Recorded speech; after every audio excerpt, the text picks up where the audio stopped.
guys, welcome back. It's Josh with the Financial Advisor Car Guy. I wanted to start by posing a question. Who out there has heard of Webb Motorworks? Raise of hands. Anybody? Me either. Webb Motorworks is a Canadian company that is specializing in building electric motors for electric vehicle conversions. Now, what they're doing is they're building their battery packs into the form of a V8.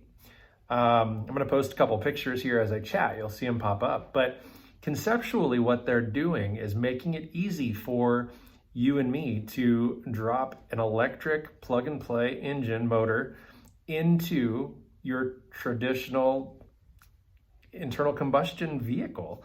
One thing that I thought about a while back, if you remember one of my very early episodes, I walked you guys around my 1965 Ford Mustang. It was red with black racing stripes, and I showed some before pictures and after pictures. And the long and short of it was it had the 200 cubic inch straight six. It was a very small engine, not a lot of power.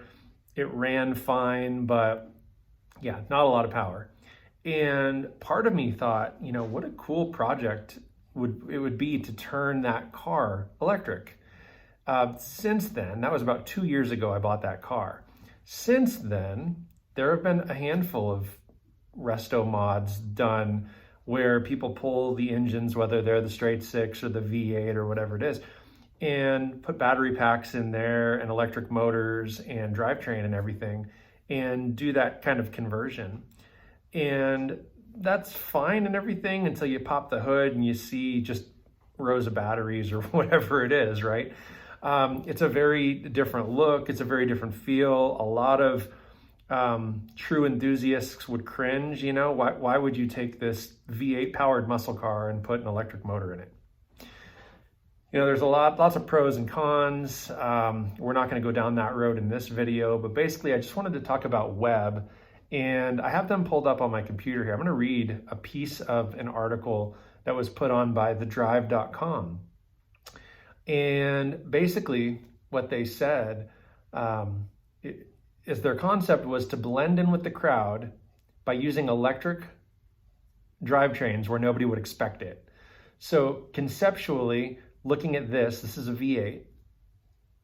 This is not a V8. It looks like a V8, but basically what it is it's the entire EV power plant in the shape of a V8 engine. And their concept is you just drop it right in there. It installs, quote, like a typical gas motor with some simple wiring. So the idea there is you just pull your 289 out and you put this thing in, or you take your 350 out and you put this thing in. And they're basing it on, existing engines. So they're building them in the form of small block V8s, so Ford, Chevy, those guys. They're also doing big blocks, flatheads, Hemi, as well as a V12. So pretty cool. I think this opens up a lot of capabilities, a lot of potential and possibilities, because there's a lot of times where you want to think outside the box and do something a little bit different. And, who doesn't have a V8 60s Mustang, right? I mean, there's probably fewer straight six Mustangs out there that have been properly restored than there are V8s. Everybody upgrades. Even in my Shelby, it was a factory 289 car that I pulled that 289 out and went to a 302 with the more modern day components and things. And so conceptually, I could have gone electric. There's no fluids to change. There's no, all the things, maintenance, no belts to wear out, none of that stuff. You just wire it in, plug it in, hit the go button, right? You literally hit start and it goes.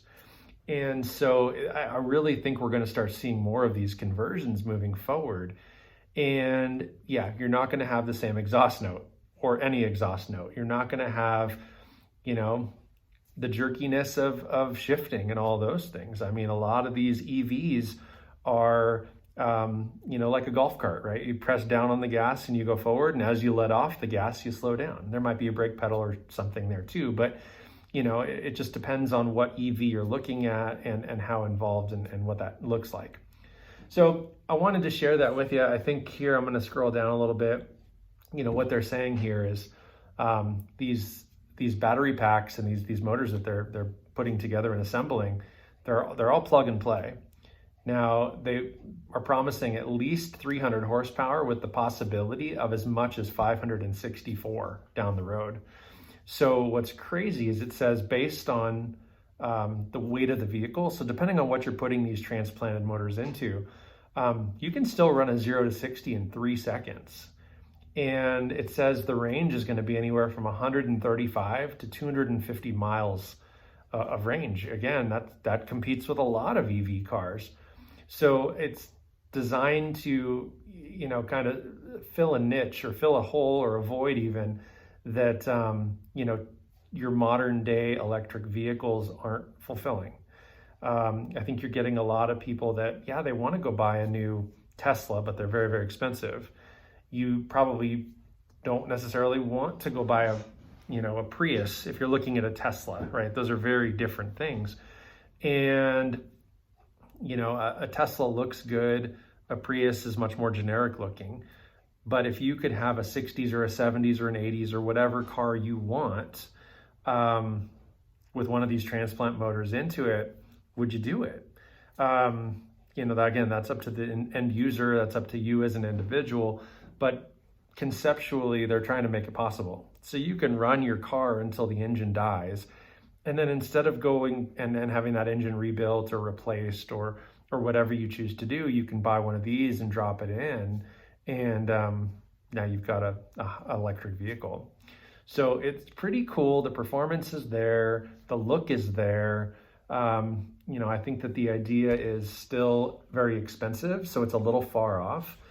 If I get to the bottom of this article, they're suggesting that one of these full turnkey packages, right? So if I wanted to order one for my 68 Mustang, depending on, how much power I wanted, what type of drivetrain do I want, 2-wheel, 4-wheel, all-wheel, they're still like $50,000 to $70,000 for this conversion kit from Webb. And I've got to assume that over time, those are going to come down. But, an EV conversion is pretty expensive anyway. A couple of years ago, I think it might have been before I bought that 65 Mustang, so maybe 2.5 years ago, I browsed Craigslist. I always am looking for the next project, and I came across a Volkswagen Beetle that had been converted to electric using a Tesla motor. It was 2-wheel drive, very basic, somewhat primitive, but the conversion had been done, and they were selling this Volkswagen Beetle as a pure electric plug-in car. They were selling it for something like $9,000 or $10,000, which in hindsight, looking at it now, is a screaming deal because those Tesla motors sell for $10,000 to $20,000. They're coming out of the Model S or the Model X or the Model 3 or whatever Teslas, are breaking down or crashing or whatever it is. If those parts are salvageable, they're pulled out and repurposed and reconditioned and resold. And that's what a lot of these EV conversions are using. They're using a lot of Tesla parts. So I could be driving a 1970 Ford F100 pickup with all Tesla drivetrain underneath, Tesla motor and, whatever else. And, it's going to be licensed and titled as a 1970s Ford pickup. It's not, anything special. It's not a $80,000 Tesla. So, I think this is coming more mainstream. There are more companies that are out there doing this. There are companies out here, you can Google and find somebody in your area or nationally even, but you can take them your Volkswagen or your Porsche or whatever it is, and they will do a full restoration and a full conversion for you.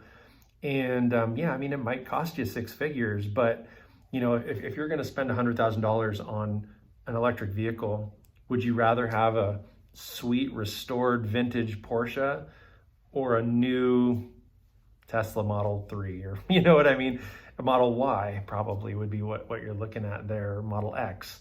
So conceptually, if you're looking for that EV, do you want the cool factor of a vintage car or really any car? Or do you want to just go buy a turnkey done new vehicle? you're still gonna have to plug in and drive. So, I think, again, this is coming a long ways forward. I think this is very, very cool. Someday I do want to own an electric vehicle just for the sake of it. But, I think it'd be really interesting, really fun to try to build one. There's a lot to it. And again, you kind of have to source the parts, which aren't cheap and they're not super common yet, but it would be kind of a fun project. And so, you could take a small lightweight, something like a Mini Cooper or a Volkswagen, again, and put a good sized motor in that thing and it would scream. I mean, if they're talking about putting one of these motors into a vintage, big, heavy metal car, if you can do that in a lightweight fiberglass car or whatever it is, 0 to 60 in 3 seconds, you could probably do 0 to 60 in 2.5 or 2. It'd be a lot of power, lots of torque, lots of just fun. It sounds amazing to me. But then I look at companies like Audi with my R8. They developed an e-tron version of that car, or an electric version of that car, and very few are out there. They didn't sell well. They were very expensive. Just like Teslas, there's no maintenance. You just put tires and brake pads on them, and that's about it. And that's it. There's nothing else to it. But you lose some of the driving experience when you're not hearing the engine notes. You're not hearing the exhaust and different crackles and pops and things coming from the rear end of that car. So part of the experience of driving my R8 is the sound it produces. And if it were electrified, I'd argue there's no sound to hear. Half the driving enjoyment would be gone. So I don't know. There's a time and a place for electric vehicles. I think they're very cool, and I definitely think that for tooling around town, driving as a commuter, whatever else, they're probably very, very practical. Makes a lot of sense. But for a long distance road trip, or again, just the pure joy of driving, I think some of that is lost. And I'm wrong. Maybe, I don't know. I don't own an electric car. So, maybe you do. And maybe you're thinking this guy doesn't know what the heck he's talking about. My electric car is the greatest thing ever. Let me know. Comment down below. I'd love to have a deeper conversation about it and really figure out, why is it that people that love electric cars love electric cars? I know a guy who's had a couple of different Teslas and will own nothing but, he's got a Cybertruck ordered and whatever else. And, there's other, the Rivian is coming out. They're going to IPO like next week. So that's been a hot topic here in my office.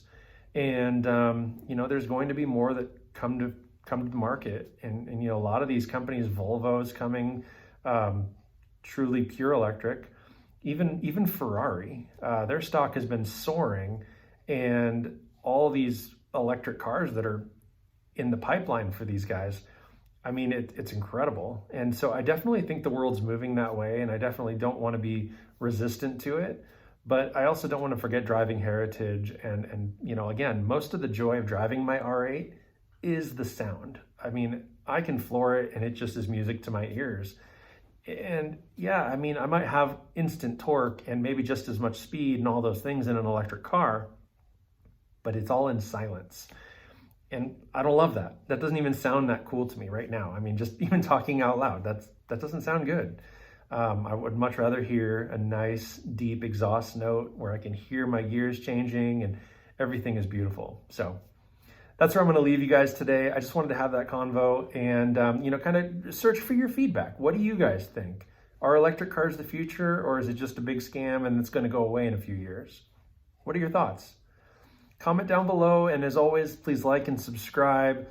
Share this stuff. Again, the more conversation we can spark, probably the better the video quality is down the line. I mean, I can have better topics. I can have more different topics, if you will, and, kind of elaborate on some of our past conversations. So those of you that do comment and share my stuff, I appreciate you very, very much.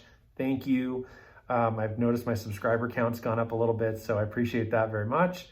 And as always, may every investment you make be a good one. Till next time.